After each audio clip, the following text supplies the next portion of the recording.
அபுதாபியில் முதல் இந்து கோவிலை திறந்து வைத்தார் பிரதமர் நரேந்திர மோடி. 2 நாள் பயணமாக ஐக்கிய அரபு அமீரகத்திற்கு சென்ற பிரதமர் மோடி இன்று அபுதாபியில் இந்து கோவிலை திறந்து வைத்திருக்கிறார். அது தொடர்பான அந்த நேரலை காட்சிகளை பார்த்து வருகிறோம். சுவாமி நாராயண் கோயில் அமைய கடந்த 2018ஆம் ஆண்டு காணொலி காட்சி வாயிலாக அடிக்கல் நாட்டினார் பிரதமர் மோடி. இந்த கோவிலை பொறுத்தவரையில் 27 ஏக்கர் பரப்பளவில் பிரம்மாண்டமாக அமைக்கப்பட்டிருக்கிறது. முதலாக பாரத பிரதமர் நரேந்திர மோடி கடந்த 2015ஆம் ஆண்டு முதலில் தனது ஐக்கிய அரபு அமீரக வருகையை மேற்கொண்டார். அந்த நாட்டிற்கான அந்த பயணம் அப்பொழுது நிகழ்ந்தது. அந்த முதல் பயணத்திலேயே இதற்கான ஒரு கோரிக்கை பிரதமர் தரப்பில் இருந்து முன்வைக்கப்பட்டது.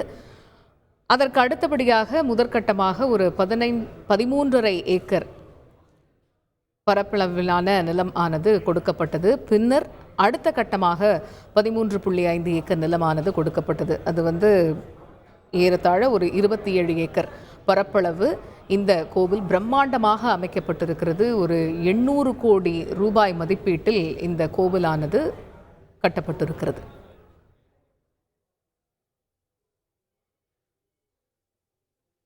இந்த சுவாமி நாராயண் கோவில் பற்றியான அந்த சிறப்பம்சங்கள், பெருமைகள் உள்ளிட்ட பல்வேறு விஷயங்களை நம்மோடு பகிர்ந்து கொள்வதற்காக இணைகிறார் திரு சுவாமிநாதன், ஆன்மீக சொற்பொழிவாளர். அவரிடம் பேசுவோம். இணைப்பில் வந்தமைக்கு மிக்க நன்றி திரு சுவாமிநாதன். ஏகப்பட்ட சிறப்புகள் இருக்கு. நம்ம எப்படி அயோத்தி ராமர் கோவிலுக்கு ஒவ்வொரு விஷயத்துக்கும் ஏகப்பட்ட நுணுக்கங்கள், ஏகப்பட்ட டீடைலிங் சொல்கிறோமோ, அதற்கு அடுத்தபடியாக இந்த கோவிலுக்கும் சொல்லப்படுறது.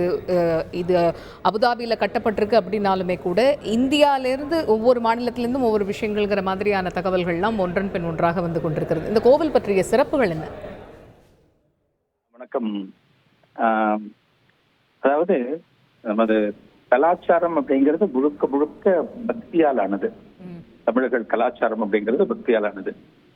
இன்னைக்கு பார்த்தோம் அப்படின்னா உலகத்துல எல்லா நாடுகள்லயும் நம்ம தமிழர்கள் ஊடுருவி இருக்கிறார்கள். அந்த வேலையில பார்க்கும்போது நம்ம உலகத்துல எல்லா நாடுகள்லயுமே தமிழர்களோட கலாச்சாரமான, பாரத தேசத்தோட கலாச்சாரமான ஆலயங்களை நம்ம எல்லா இடத்துலயுமே பார்க்க முடியும். அந்த வகையில் இன்னைக்கு UAE, அதாவது ஐக்கிய அரபு நாடுகள்னு சொல்லுவோம், ஒரு 7 நாடுகள் சேர்ந்தது. அதுல அபுதாபி ஒண்ணு. இந்த நாட்டுல இஸ்லாமிய மன்னர்கள் ஆண்டு கொண்டிருக்கக்கூடிய தேசம் அது. அங்க பாத்தீங்கன்னா நமது மக்கள் அதிகமா இருக்காங்க. அவங்களுக்கு வழிபாட்டுக்கு ஒரு இடம் வேணும் அப்படிங்கிறதுக்காக சுமார் 27 ஏக்கர் நிலத்தை ஒதுக்கி 2015ஆம் ஆண்டு அந்த நிலத்தை கொடுத்து 2018ஆம் வருஷத்துல இந்தியாவும் அபுதாபியில இருக்கிற மன்னர்களும் உட்கார்ந்து பேசி, ஏன்னா இதுல ஒரு பெரிய விஷயம் என்னன்னா, ஒரு இஸ்லாமிய நாட்டுல ஒரு பாரத கலாச்சாரத்துல இருக்கக்கூடிய ஆலயங்களை வழிபாட்டுக்கு கொண்டு வரதுங்கிறது நம்மளாம் நினைச்சு பார்க்க முடியாது ஒண்ணு. அதாவது நம்ம பேசுறோம், நிறைய பேசுறோம், சமூக ஒற்றுமை அப்படிங்கிறோம், இனங்களுக்குள் பேதம் கூடாதுன்னு சொல்றோம். அதை இன்னைக்கு அப்படியே நிரூபிச்சு காமிச்சிருக்காங்க. இங்க பாருங்க, அந்த நாட்டுல நடக்கக்கூடியத நமது பிரதமர் மோடி அவர்கள் எப்படி அந்த இடத்தை பார்த்து கொண்டிருக்கிறார்கள். அந்த இடத்துல இந்த சுவாமிஜி அங்க இருக்கிற ஒவ்வொரு விஷயத்தையும் சொல்றாங்க.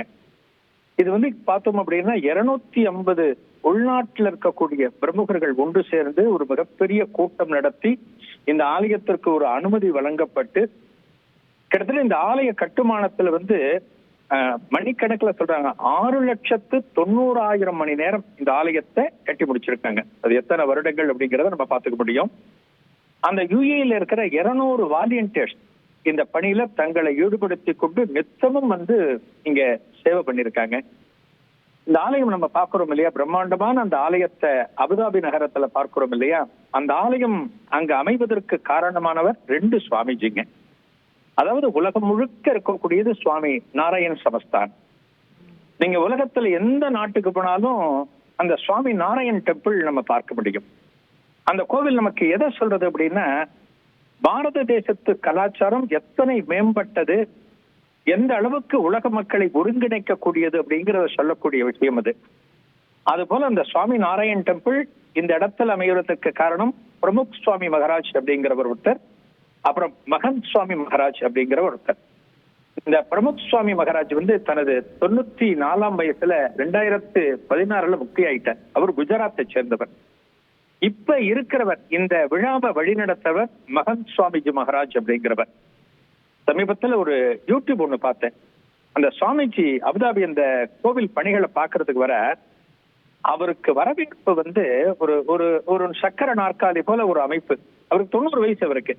அதுல உட்காத்தி வச்சு இந்த 2 பக்கமும் இருக்கக்கூடிய நமது பக்தி சார்ந்த அன்பர்கள் அவரை வரவேற்கிற முறையை பார்த்தோம் அப்படின்னா நம்ம எல்லாம் ரொம்ப நெகிழ்ந்து போயிடுவோம். இத்தனை பெரிய கலாச்சாரம். சுவாமி விவேகானந்தர் சொல்லுவார், அதாவது காஷ்மீர்ல இருந்து கன்னியாகுமரி வரைக்கும் ஒரு நடை யாத்திரை போன போது கன்னியாகுமரியில இந்த யாத்திரையை முடிச்சுட்டு சுவாமி விவேகானந்தர் ஒரு எழுச்சி உரையாற்றுவார். அந்த உரையில சொல்லுவார், சுவாமிஜி விவேகானந்தர் சொல்லுவார், இந்த பாரதத்தோட பல கிராமங்கள் பல நகரங்கள் வழியாக நான் பயணித்தேன். கல்வி சாலை இல்லாத கிராமங்கள் உண்டு, மருத்துவமனைகள் இல்லாத கிராமங்கள் உண்டு, ஆனால் ஆலயங்கள் இல்லாத கிராமங்களே கிடையாது அப்படின்னு சொல்லுவார். அந்த அளவுக்கு பாரத தேசத்தோட பெருமை அப்படின்னா ஆலயங்கள். அப்பேற்பட்ட அந்த ஆலயங்கள்ல ஒரு தனித்துவம் பெற்று இன்னைக்கு அபுதாபில இந்த ஆலயமானது திறக்கப்படுகிறது. இன்னைக்கு ரொம்ப அற்புதமான நாள். இன்னைக்கு வசந்த பஞ்சமின்னு சொல்லுவாங்க. இந்த ஆலயத்துல பார்த்தோம்னா நாம் வணங்கக்கூடிய தெய்வங்கள் ராதாகிருஷ்ணர், ராமர் சீதை, லட்சுமணர், ஆஞ்சநேயர், சிவன், பார்வதி, விநாயகப் பெருமான், முருகப்பெருமான், நம்ம திருப்பதி வெங்கடாஜலபதி பத்மாவதி தாயோரோட, அப்புறம் பூரி ஜெகநாதர், அப்புறம் நம்ம அத்தனை பேரும் வருஷா வருஷம் சபரிமலைக்கு படையெடுக்கிறோமே அந்த ஐயப்பனுக்கு கூட இங்கே ஒரு தட்டு இருக்கு. இதெல்லாம் நம்ம அத்தனை பேரும் பெருமைப்பட வேண்டிய விஷயம்.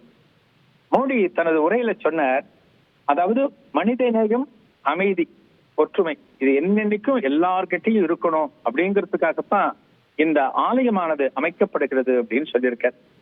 அந்த வகையில பார்த்தா இதெல்லாம் முழுக்க முழுக்க தேசிய ஒற்றுமை சொல்லணும். தேசிய ஒற்றுமை தாண்டி உலக ஒற்றுமைன்னு சொல்லணும். இந்த ஆலயம் இன்னைக்கு திறக்கப்படுகிறது. இது போல இன்னைக்கு மேலை நாடுகள்ல எந்த நாட்டுல பார்த்தாலுமே நமது பாரத கலாச்சாரம் மேலோங்கி காணப்படுகிறது.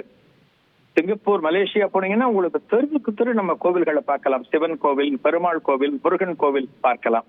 அது போல இப்ப இன்னைக்கு இந்த அபுதாபில திறக்கப்படக்கூடிய ஆலயமும் நம்ம அத்தனை பேரும் தலை நிமிர்ந்து நிற்கலாம். பாரதத்துல இருக்கிற அத்தனை பேருமே, குறிப்பாக தமிழர்கள், நமது வழிபாட்டுக்கு உரிய ஐயப்பன், நமது வழிபாட்டுக்கு உரிய விநாயகப் பெருமான், நமது முருகப்பெருமான், இவங்க அத்தனை பேருக்கும் இங்க அற்புதமான ஆலயம் அமைஞ்சிருக்குன்னு நாம் அத்தனை பேரும் தலை நிமிர்ந்து பார்க்கலாம்.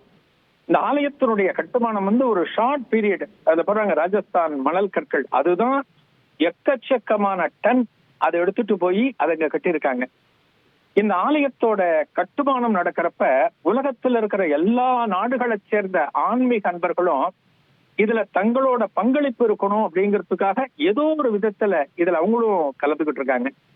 அற்புதமான இந்த ஆலயம்ங்கிறது நிச்சயமா எதிர்காலத்துல நமது கலாச்சாரத்தை உலகம் முழுக்க கொண்டு செல்வதற்கான ஒரு பிரதானமான ஒரு வழியாக கருதப்படக்கூடியது இந்த ஆலயம். அதாவது சொல்லுவாங்க, கோவில் இல்லாத ஊரில் குடியிருக்க வேண்டாம்னு சொல்லுவாங்க. இது பாருங்க, இன்னைக்கு அபுதாபில இந்தியர்களுக்கு கோவில் அப்படிங்கிறது கிடையாது. அவரவர்கள் வீட்டுக்குள்ள ஒரு எந்த விதமான ஆர்ப்பாட்டமும் இல்லாமல் வழிபாடு பண்ணலாம். அங்கேயும் நம்ம எந்த தேசத்துல இருக்கோமோ அந்த தேசத்து நடைமுறைகளை நம்ம பின்பற்றணும். அபுதாபில போயிட்டு நான் பெரிய பஜனை பண்றேன், நான் பெரிய ஊர்வலம் நடத்துறேன்னா அங்க பண்ண முடியாது. அதெல்லாம் சட்ட விரோதம். அது அனுமதிக்கு உட்பட்டு நம்ம என்ன வேணாலும் நம்ம வீட்டுல பண்ணலாம்.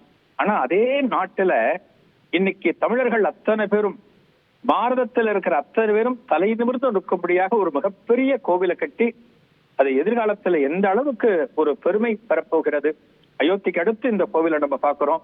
அந்த வானுயர்ந்து நிற்கிற அந்த கோவில் நமது கலாச்சாரத்தை பறைசாற்றக்கூடிய ஒரு அற்புதமான ஒரு இடமாக விளங்க போகிறது. நமது பிரதமரும் அந்த சுவாமிஜியும் வந்துட்டு இருக்கிறத நம்ம இப்ப பார்க்கிறோம். நன்றி திரு சுவாமிநாதன். தொடர்ந்து இணைப்பிலே இருக்கணும்னு கேட்டுக்கிறேன். அபுதாபியில் முதல் இந்து கோவில் திறந்து வைக்கிறார் பிரதமர் நரேந்திர மோடி. தற்பொழுது அந்த கோவில் அமைய பெற்றிருக்கக்கூடிய காட்சிகள், அந்த கோவிலில் இருக்கக்கூடிய ஒவ்வொரு சன்னதி பற்றிய விவரங்கள், இந்த கோவிலினுடைய கட்டுமான சிறப்புகள், இது பற்றி நாம் தொடர்ந்து பார்த்து வருகிறோம். செய்திகளை உடனுக்குடன் தெரிந்து கொள்ள உடனே சப்ஸ்கிரைப் பண்ணுங்க.